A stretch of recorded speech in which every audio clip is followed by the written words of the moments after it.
Meron na naman akong customer today, kaya tara, gawa tayo ng coffee. Let's make iced caramel latte with sea salt foam on top. Bago ko mga syrup na itatry from Starbucks, 250 pesos to, and I'm gonna be using vanilla for today's coffee. Cup, 30 ml of vanilla syrup, drizzle caramel sauce. Tagtipid tayo ngayon, gagamitin natin Nescafe Gold. Don't worry kasi mala espresso naman ang lasa nito. 2 to 3 teaspoons, depende kung gaano katapang yung gusto nyo. Little bit of water.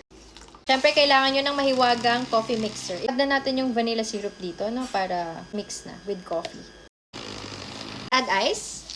Pa-sub oat milk yung customer ko, pero wala namang fito. 1/2 cup muna yung ilalagay ko. Add pa natin ng 1/4. Add the coffee.